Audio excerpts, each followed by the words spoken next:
Well, hello, New Hampshire.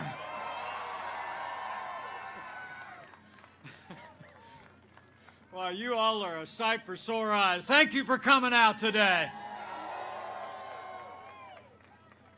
To Republican Chairman Steve Stepanek, to Trump campaign co-chair Lou Gargiulo,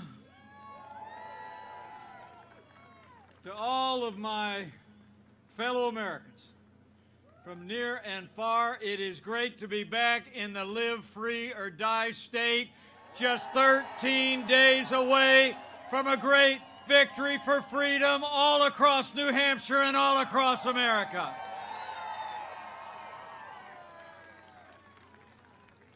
It really is great to be with you all.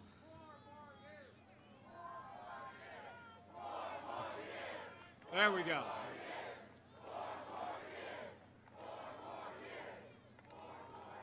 I'll tell you, it's great to see so many diehard friends on a soggy day. And thank you all for coming out. Great to be here and share the stage with some people I greatly admire, like an Eagle Scout, incredible public servant, and the next congressman from New Hampshire's 1st Congressional District. Let's hear it for Matt Mowers, everybody. We're going to get it done.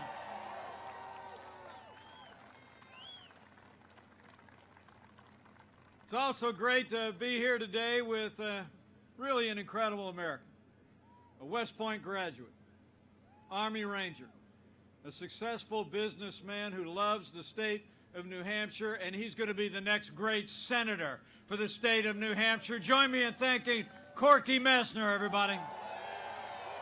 What a great guy. Really is good to be here with so many friends of mine.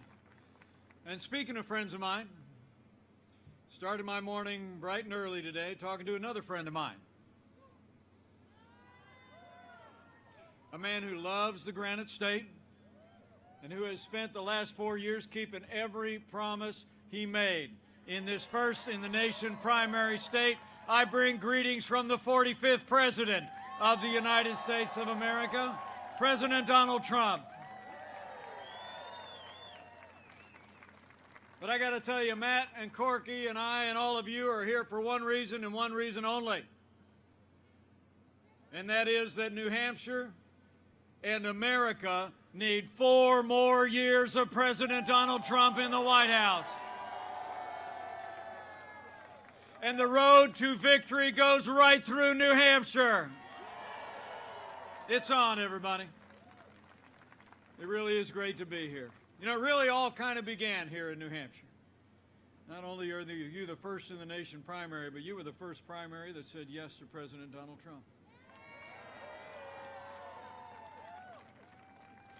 In New Hampshire, you knew we could be strong again.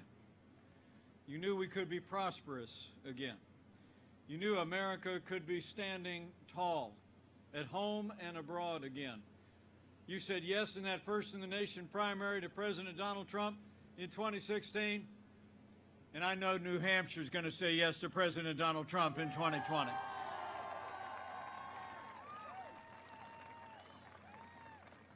You know, the president's headed off to North Carolina today, but tomorrow night he's going to take the stage in the final presidential debate with Joe Biden in Nashville, Tennessee, and I can't wait.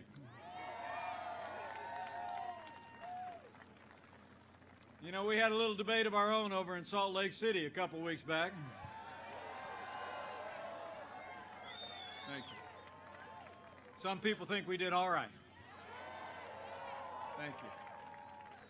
But I got to tell you, it was a great privilege for me to be on that stage, talking about all that we accomplished with this president in the White House over the last 4 years. I mean, think about where we started. 4 years ago, we inherited a military that was hollowed out by devastating budget cuts. Our economy was recovering from the slowest economic recovery since the Great Depression.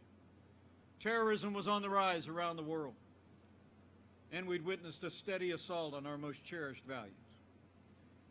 But in 3 short years, we rebuilt our military. We revived the American economy. We secured our border, supported law enforcement, stood for life, liberty, and the Constitution of the United States of America.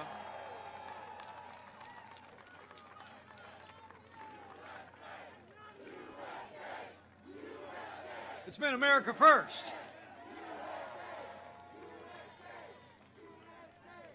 And America first all starts with the national defense.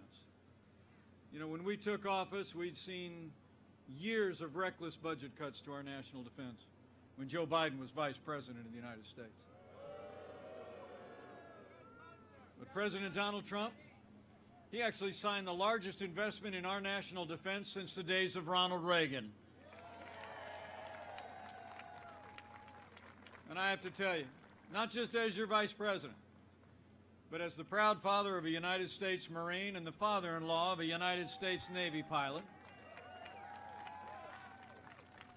I couldn't be more proud to serve alongside a president who has fought every day to give our men and women of our armed forces the resources and the support that they need to defend this nation. We're doing it. We've rebuilt our military. We haven't just stood with those who wear the uniform. We've stood with those who've worn the uniform of the United States. I mean, are there veterans in the audience today? Could you put your hand or your hat in the air? Just give us a chance to say thank you one more time. Thank you for your service. Thank you for your service. I mean, it's amazing to think when we took office, we'd gone through years of scandals at the VA. You all remember it here in New Hampshire.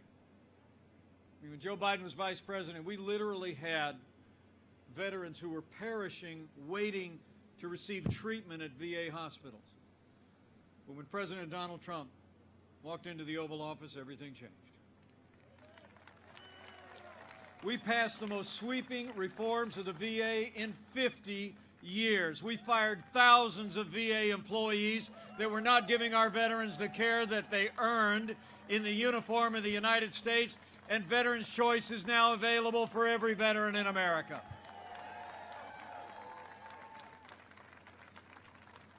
So we've stood strong with those who serve, and we've stood strong with those who did serve.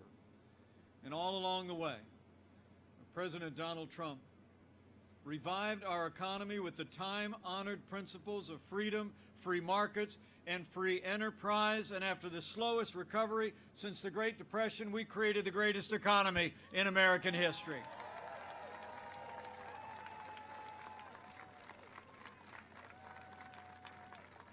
It's amazing to think. When Joe Biden was vice president, they tried to tax and spend and bail and regulate their way back to a growing economy. You remember those days. I mean, the American economy recovered in spite of the policies of the Obama-Biden administration. And now, in the midst of a global pandemic, Joe Biden wants to raise taxes by $4 trillion just at a time that America's coming back. President Trump, well, we cut taxes across the board for working families and businesses large and small. We rolled back more federal red tape than any administration in history. We fought for free and fair trade that put America first. We unleashed American energy, and in just 3 short years, 7 million jobs were created by businesses large and small, including 19,000 jobs right here in the Granite State.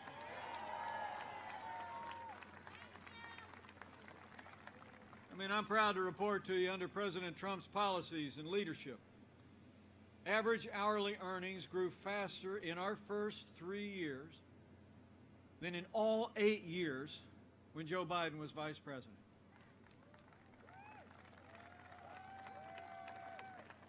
And wages rose most rapidly for hard-working, blue-collar Americans. The forgotten men and women of America were forgotten no more.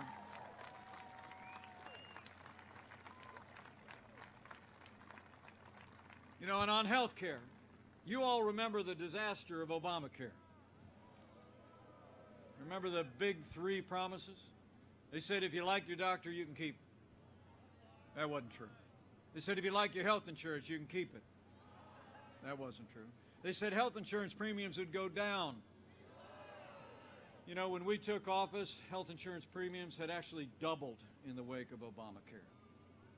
And now Joe Biden wants to double down on the failed policies of Obamacare. He and Kamala Harris actually support adding a public option to Obamacare straight out of Bernie Sanders' agenda. It'll set us on an inevitable path to socialized medicine. But under President Donald Trump, we're going to keep lowering the cost of health insurance without growing the size of government. We've lowered the cost of prescription drugs. We passed Right to Try. We're going to have the best health care in the world, and we will never be a socialist country.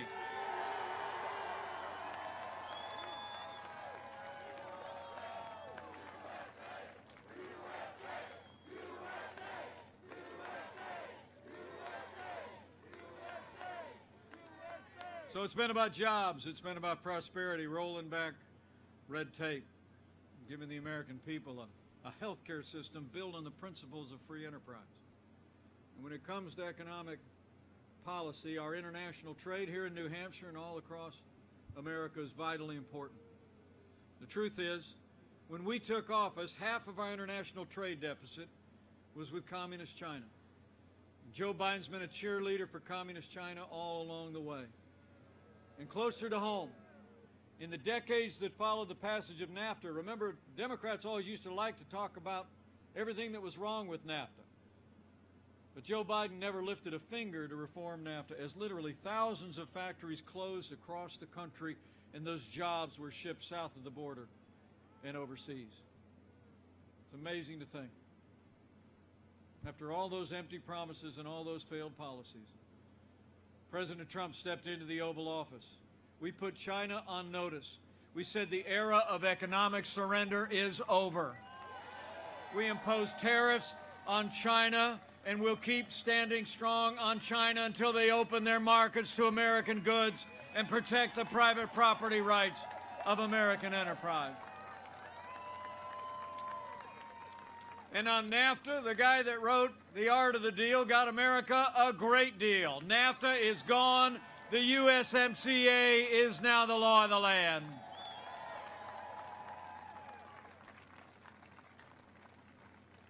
And energy is a critical part. It's a critical part of family budgets and business budgets and a growing economy. Y'all in New Hampshire deserve to know. Joe Biden and the radical left want to crush American energy under a $2 trillion version of the Green New Deal. It would literally raise the cost of electricity for every household and every business in New Hampshire.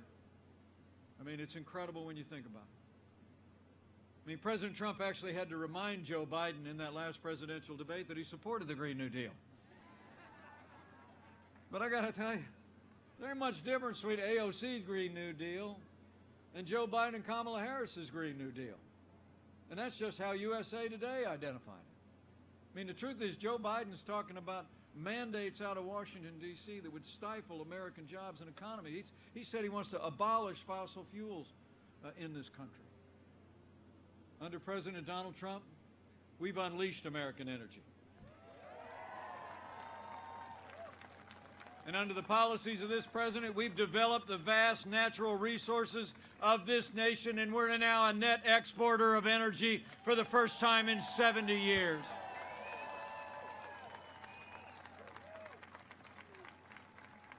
Now, when Joe Biden was vice president, y'all might remember, America actually lost 200,000 manufacturing jobs. You remember the last president? That summertime in 2016? I heard he's in Philadelphia today, but he probably won't bring this up. So I will. The last president actually said that those manufacturing jobs in America were never coming back. 200,000 were gone for good, right? I mean, I'm from out in the heartland, and these people liked calling our neck of the woods the Rust Belt, and there was a lot of rust on the belt when they were in charge, right? I mean, remember Barack Obama said, "What magic wand do you have?" Well, we didn't need a magic wand. We just needed President Donald Trump in the White House. 500,000 manufacturing jobs created in just 3 years, including 3,000 right here in New Hampshire.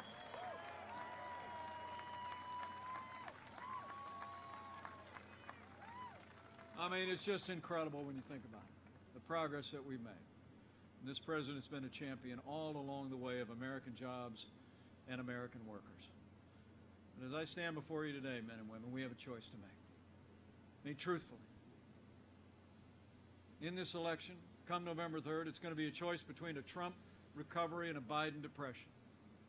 I mean, just yesterday, a nonpartisan study came out that said under Joe Biden's economic policies, America would lose 5 million jobs. And the average household income in America in the coming years would drop by $6,500 a year. It's no real surprise when you're going to raise taxes by $4 trillion, where you're going to drop a $2 trillion version of the Green New Deal on top of the American economy, when you're talking about driving out and abolishing American energy and going back to economic surrender. It's no surprise. I mean, in every day between now and Election Day, you gotta ask yourself, your neighbors and your friends at worship and at work, I mean, who do you really think is going to bring this economy all the way back? Is it a proven job creator that put timeless free market principles into practice and saw 7 million jobs created, or a career politician who spent 47 years in Washington raising taxes, stifling our economy under an avalanche of regulation and economic surrender? So men and women of New Hampshire, for our families, for our jobs, for our economic freedom, and the American comeback, we need 4 more years of President Donald Trump in the White House.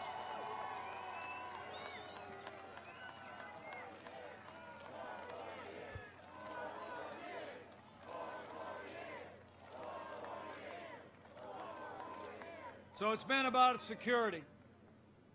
It's been about prosperity. We fought for American energy and American workers. And every step of the way, President Donald Trump has stood for the rule of law. I'm proud to report to you that as I stand here today, this president's appointed more than 200 conservatives to our federal courts at every level. And they are all men and women who will uphold the God-given liberties enshrined in our Constitution, like the freedom of religion, the freedom of speech, and the Second Amendment right to keep and bear arms.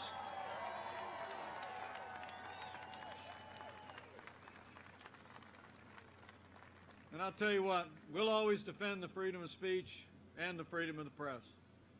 But at a time when big tech is actually trying to censor what Americans read or see or say,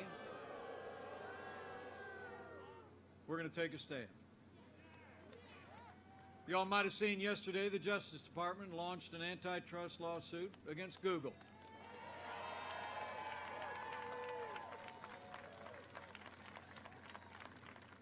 While big tech is trying to protect Joe Biden, President Donald Trump and I will always fight to protect your freedom of speech.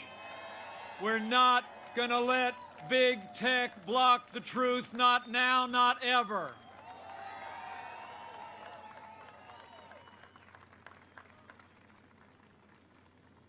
When we think of the rule of law, we think of last month. We paused as a nation to rightly honor the life and service of the late Justice Ruth Bader Ginsburg. But when the memorials were over, President Trump fulfilled his constitutional duty, and he nominated a remarkable, brilliant, principled, conservative woman who loves the Constitution to the Supreme Court of the United States. He nominated Judge Amy Coney Barrett.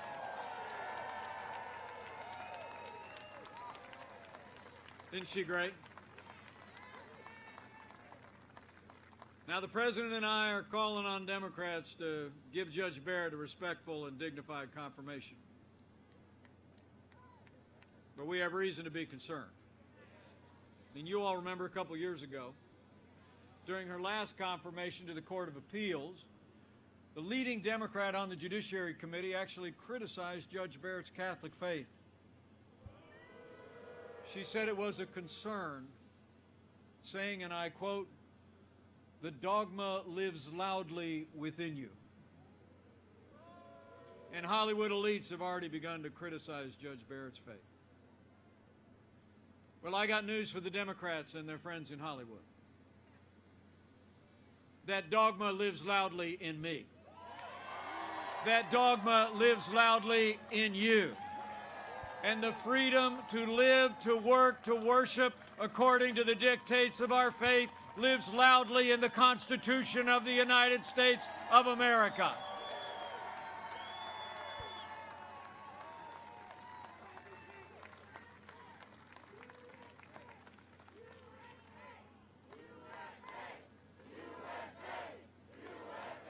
It's who we are. It's our freedom. So the Senate's got a job to do. And after they discharge their duty this week and early next to advise and consent, I'll make you a prediction. Judge Amy Coney Barrett is going to be Justice Amy Coney Barrett. We're going to fill that seat on the Supreme Court of the United States.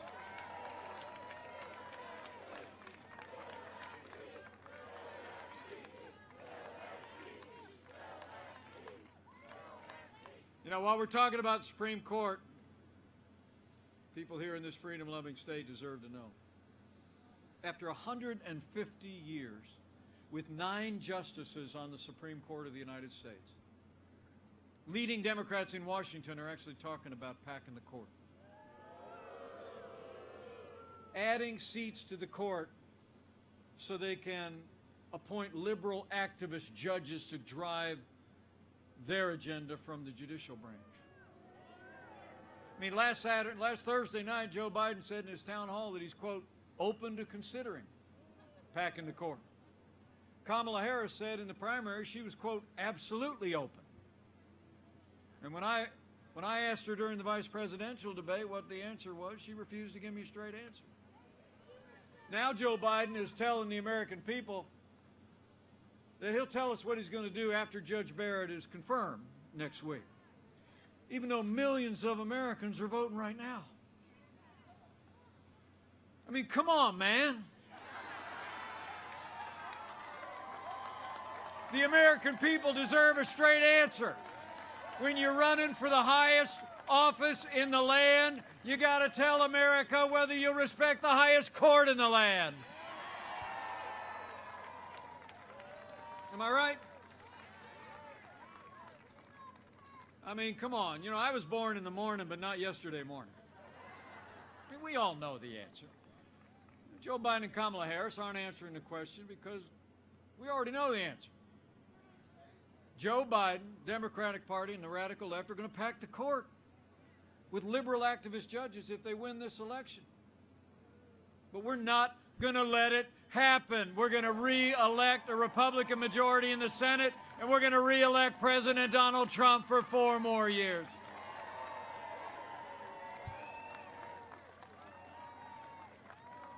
The stakes are just that high.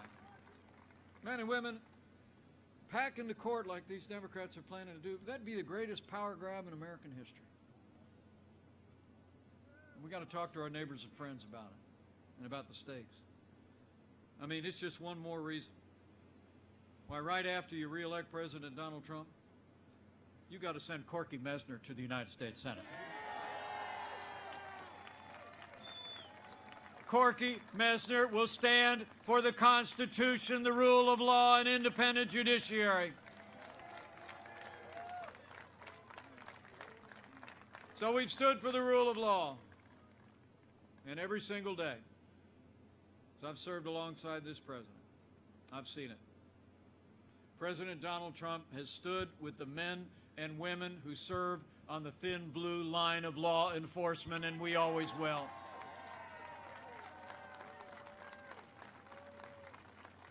You know, the president and I know what you know.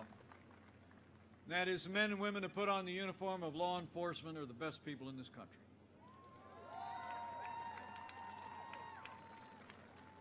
I mean, every day they put on that uniform and strap on a sidearm.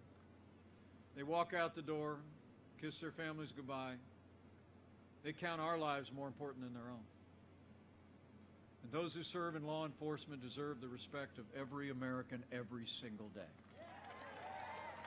Would you all mind showing these police officers who are with us today just how much we appreciate the job they do when they protect and serve our families every day.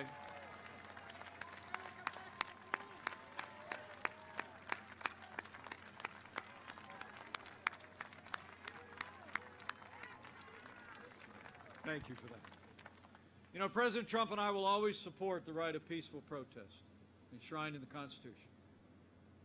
But rioting and looting is not peaceful protest. Burning businesses is not free speech. I mean, for months, all Joe Biden and his running mate talked about was peaceful protesters, remember?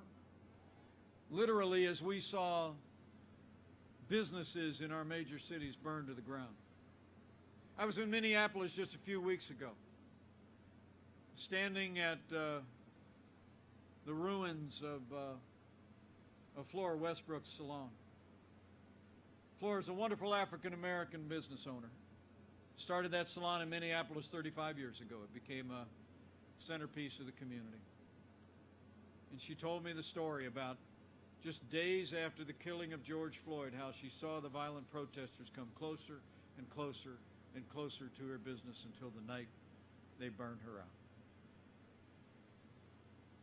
Men and women, I'm going to tell you. I told Flora that day, we're going to rebuild. We're going to rebuild bigger and better than ever before, and we're going to have law and order for her and for every American in every city of every race and creed and color. So help us God.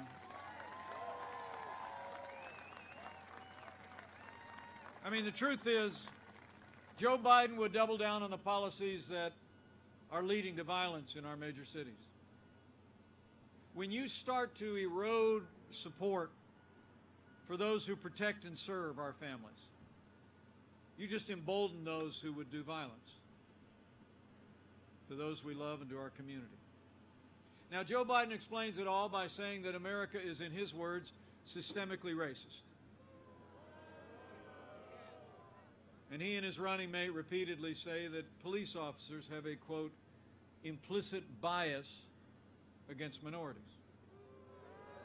When he was asked if he'd support cutting funding for law enforcement, Joe Biden said, yes, absolutely. And his running mate Kamala Harris actually praised the mayor of Los Angeles for cutting $150 million out of the budget of the LAPD. Well, let me make you a promise. Under President Donald Trump, we're not going to defund the police. Not now, not ever. We're going to back the blue for 4 more years.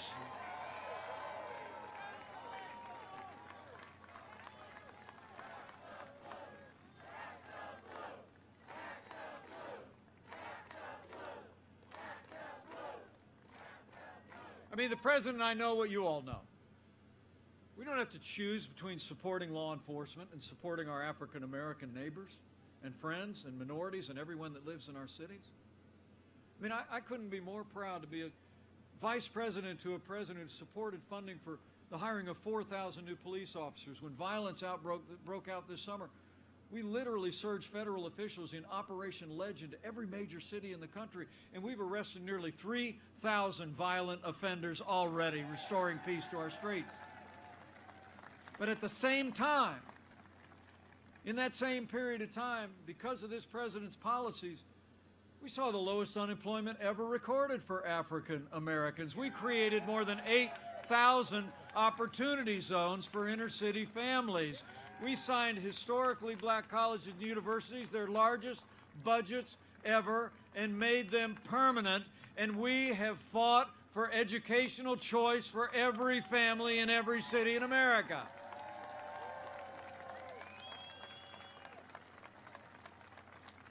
So I promise you, we're going to keep supporting law enforcement. We're going to keep supporting our African-American neighbors with more jobs, more opportunities, better education, more public safety, and we're going to do it all for 4 more years.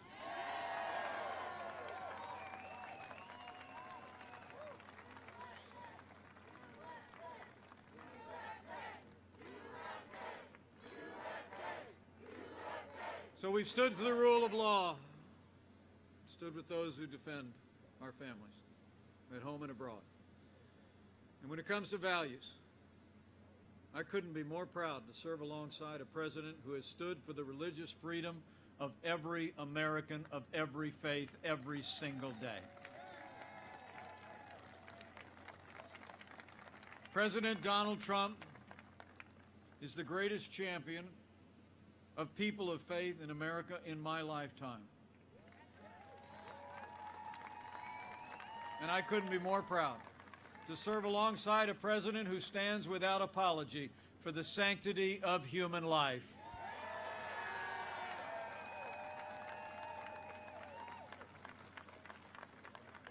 You know, all deserve to know that Joe Biden and Kamala Harris actually support taxpayer funding of abortion, all the way up to the moment of birth. They're calling for historic increases to Planned Parenthood of America. And they want to restore funding to promote abortion around the world. But I promise you, President Donald Trump is the most pro-life president in American history, and we're going to stand for the right to life for 4 more years.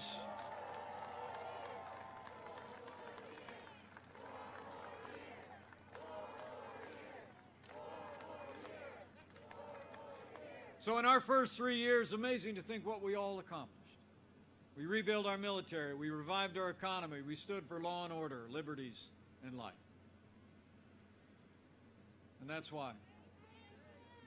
That's why we need to not only re-elect President Donald Trump for 4 more years, not only send Cory Mesner to the United States Senate, but we need to send Matt Mowers to a new Republican majority in the United States House of Representatives and retire Nancy Pelosi once and for all.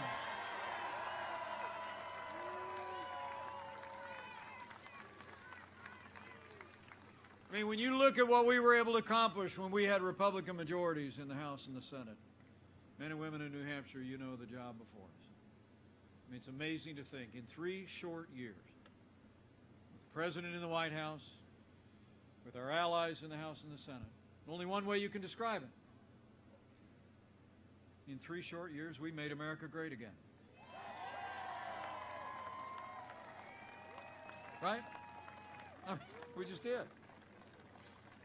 And then 2020 hit, and the coronavirus struck from China. But I can tell you firsthand, before the first documented case of community spread in the United States, President Trump did what no American president had ever done before. He suspended all travel from China, the 2nd largest economy in the world. Now, Joe Biden said that was xenophobic. He said it was hysterical. He actually wrote a few days earlier that banning travel from anywhere in the world would actually make things worse. But I can tell you, Joe Biden was wrong. As head of the White House Coronavirus Task Force, I can attest firsthand. President Trump's decision to suspend all travel from China saved untold American lives, and it bought us invaluable time to stand up the greatest national mobilization since World War II.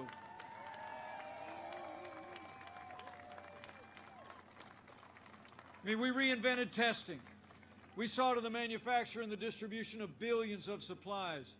We've created new medicines called therapeutics that are literally saving lives every single day. And we're just a matter of weeks away from having the first safe and effective coronavirus vaccine and tens of millions of doses available for the American people. That's what leadership looks like.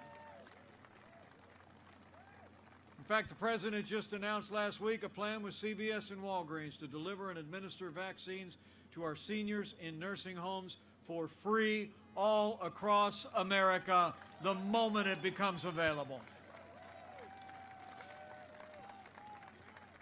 I mean, with the incredible cooperation of the people of this state and this country, putting the health of your families and your neighbors first, with our incredible doctors and nurses, healthcare providers, and first responders, with the partnership at the state level and the leadership of this president, we're protecting the vulnerable. We're giving the American people everything we need to make sure that anyone impacted by the coronavirus has the support to get the health care that we'd want any member of our family to have. And we're saving lives.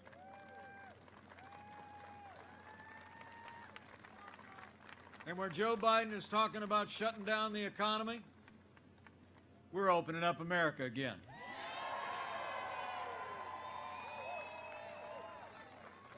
I mean, in just the last 5 months, after losing 22 million jobs at the height of this pandemic, with that strong foundation that President Trump poured, with your support in our first 3 years, with the unprecedented relief and recovery efforts, $4 trillion made available to families and businesses, we've already seen 11.5 million Americans go back to work, including 61,000 people right here in New Hampshire.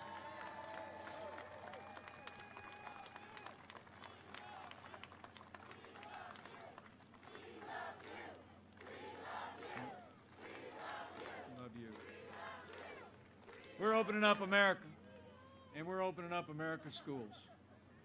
I'm proud to report to you Mrs. Pence is already back in the classroom, teaching at a little Christian school just outside our nation's capital. So we're going to keep those supplies rolling until the day comes that we have that vaccine and we can put this coronavirus in the past.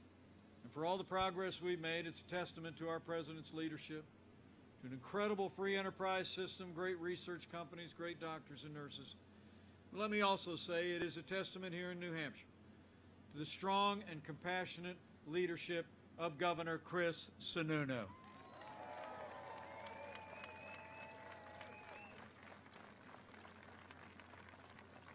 So we're moving our country forward. We've gone through a time of testing.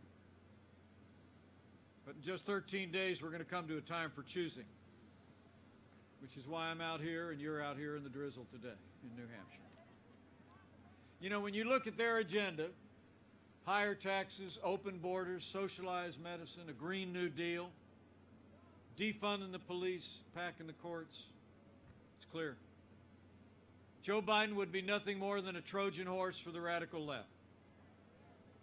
Now, Joe Biden says that democracy is on the ballot. Well, I think our economic recovery is on the ballot. I think law and order are on the ballot. But I think there are things much more foundational to our nation. I think in this election it's not so much whether we're going to end up more Republican or more Democrat, more conservative or more liberal, more red or more blue. New Hampshire, the choice in this election, I believe, is whether America remains America.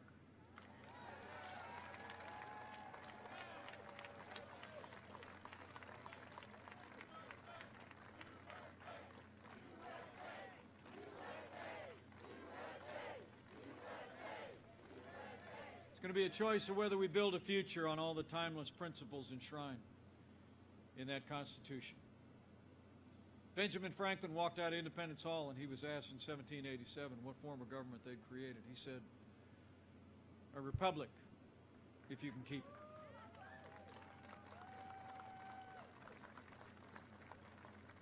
Men and women, I think this is a choice such a time as this.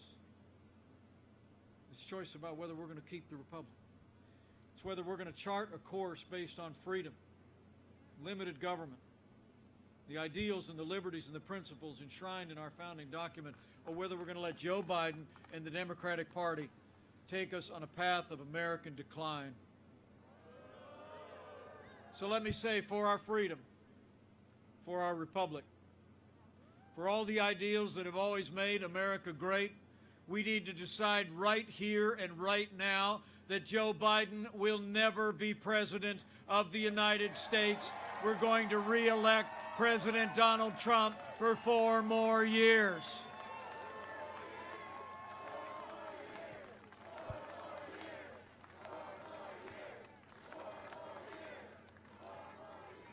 And with 4 more years, as the president says, we're going to accomplish so much for this country.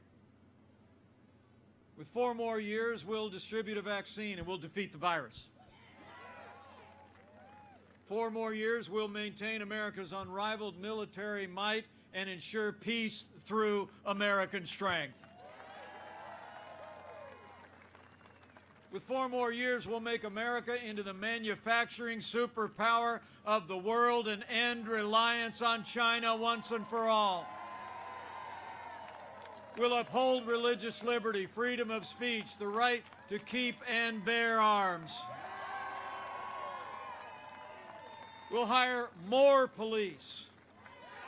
We will ban sanctuary cities. We will stop the indoctrination of our students and restore patriotic education in our schools. And as President Trump said at Mount Rushmore, we'll teach our children to love our country, honor our history, and always respect our great American flag.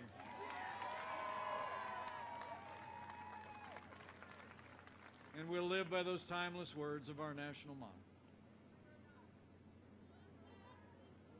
Your motto is live free or die. Our motto is all of us is in God we trust. Love it. It's great. You know, I got to tell you, men and women in New Hampshire, I'm just very grateful you came out on a soggy day to see your vice president. I'm really very honored.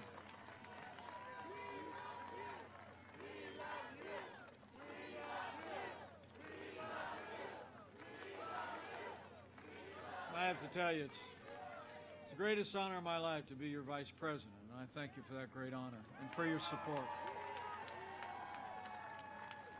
You know, I actually didn't know the president very well before he called me 4 years ago and asked me to join this ticket. But we've gotten to be very close. Some people think we're a little bit different. But I got to tell you, I've seen this president when all the cameras are off, when all the bright lights are off.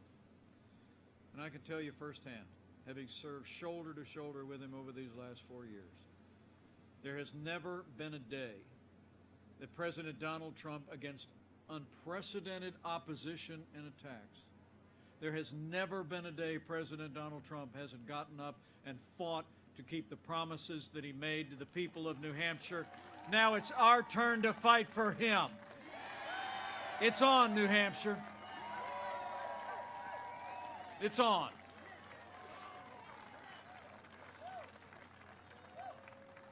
So before I get back on that plane and head to Ohio, I got a couple things to ask of you over the next 13 days. First thing I need you to do is vote, New Hampshire. Vote to re-elect President Donald Trump to the White House. You know, I heard the last day to register before the election here in Portsmouth is going to be next Wednesday, October 28th. So if you're not registered yet, go to the city clerk's office on 1 Junkins Avenue. Normal Wednesday hours, 8 a.m. to 4:30. There's still time. If you're not registered to vote, get registered to vote today. In fact, I checked out on the way here. You can go and request an absentee ballot until Election Day. You can mail it in and drop it off at the very same location. Mrs. Pence and I are going to do that in the Hoosier State in just a couple days. So we need you to vote, New Hampshire. And remember, friends don't let friends vote alone. Grab a family member, grab a neighbor, grab a coworker, and vote to re-elect President Donald Trump.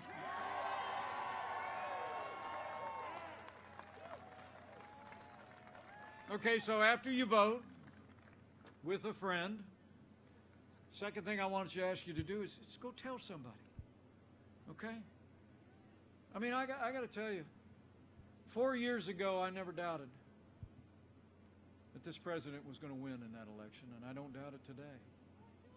Because I know the American people. Then and now we're talking to each other. I mean, the people of this state knew we could be strong again. You knew we could be prosperous again. You were talking to your neighbors and friends about those timeless ideals of this country. And you saw in Donald Trump not just the vision, but the leadership qualities to make America great again. And so go tell your neighbors and friends, say, you know, I went out to the airport the other day, it was raining, and Mike came out. He ran every bit as fast as he could.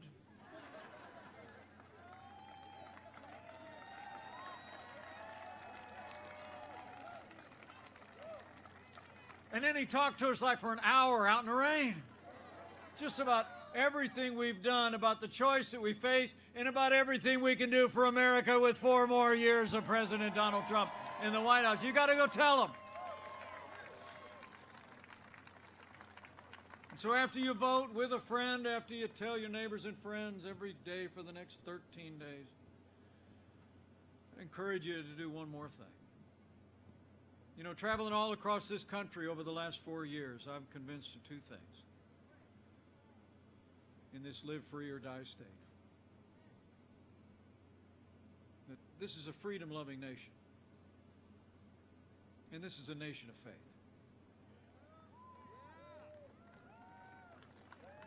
I mean, I had a little girl in that vice presidential debate turn in a question at the end where she said she was watching TV and it just looked like there was so much that divides us.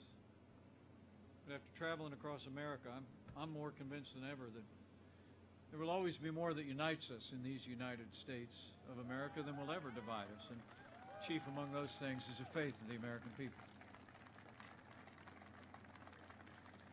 And so if you're among those who on occasion bend the knee or bow the head over the next 13 days, I encourage you to do that too.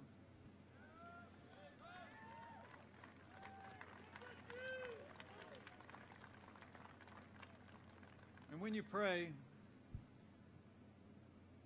pray with confidence. And those ancient words that if his people who are called by his name will humble themselves and pray and turn,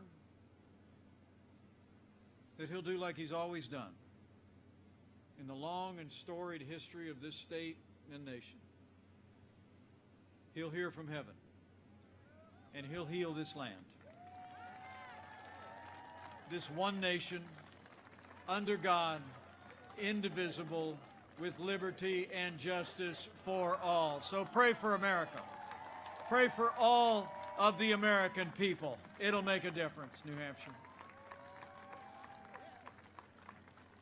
So thanks again for coming out today. You all are just, you're like the greatest. I can't wait to get on the phone and tell them. I said, your wingman was in New Hampshire, and we were all out there getting rained on, and they didn't. You all are just fantastic. Give yourselves a round of applause for coming out on a rainy day. Thank you so much. I leave here today with renewed confidence that if all of us do all that we need to do between now and November 3rd, we're going to have a great victory all across New Hampshire and all across America. Because as this president often says, we're one movement, one people, one family, and one glorious nation under God.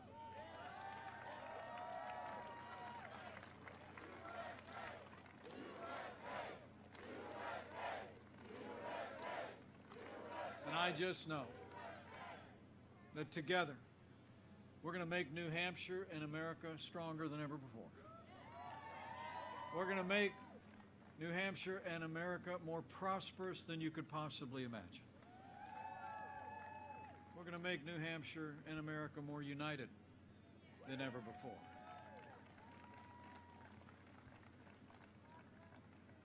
And with Cory Messner in a renewed Republican majority in the United States Senate, with Matt Mowers in a new Republican majority in the House of Representatives, with Governor Chris Sununu back at the State House, and with President Donald Trump in the White House for 4 more years, and with God's help,